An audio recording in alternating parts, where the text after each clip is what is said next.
Thank you so much indeed. First of all, I want to thank you, Mr. President, and you, Mr. Chancellor, for this roundtable, the invitation to the roundtable. It is absolutely the right topic at the right time.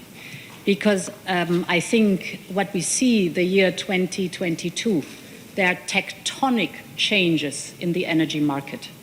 It has to do, of course, with the war that Russia unleashed against Ukraine. 8 months ago, the war started, and since then we've seen skyrocketing prices for fossil fuels.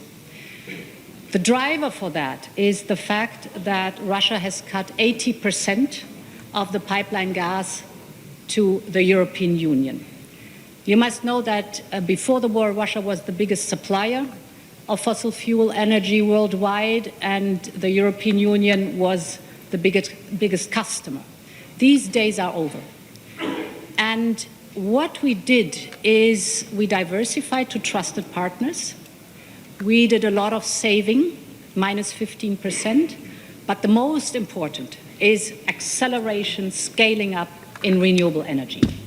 And that's why this high-level roundtable is so on the spot today. And I do not want to focus on the European domestic elements. The Chancellor has already rightly so described our goals in the European Union for green hydrogen. We have a huge investment package domestically for, we call it Repower EU, 300 billion. But I want to focus on what we're doing abroad.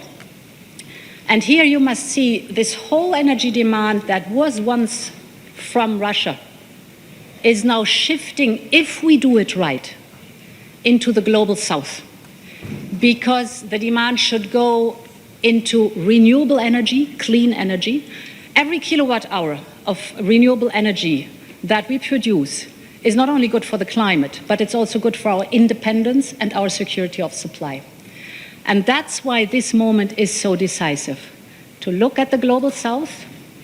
You have the resources in abundance, wind and sun. What is necessary is the investment and the infrastructure. And that's where we have to team up. And therefore, we created the investment package Global Gateway, 300 billion. 150 billion of those are devoted to Africa. And a big emphasis is on renewable energy. So again, if we do it right right now, we have the investment offensive now in clean, green hydrogen.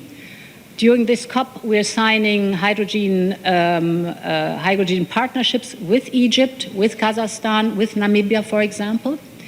And very important is, yes, there is public money, but we also, of course, need the engagement of the private sector. Because the idea is, for a true partnership that is at eyes level, that the technology goes to the global south, that the skills are developed in the global south. That's important. Of course, we invest in the infrastructure, the interconnectors, pipelines that have to be hydrogen ready, you name it. But important is that it is not a one-way, but a joint endeavor that we are engaging in together. So my message is here. Thank you very much for this very timely high-level roundtable. It's the moment where we have to decide whether we will be locked in fossil fuels, that's really dangerous, or whether we leapfrog forward into the renewables, and there green hydrogen is one of the key energy sources. Many thanks.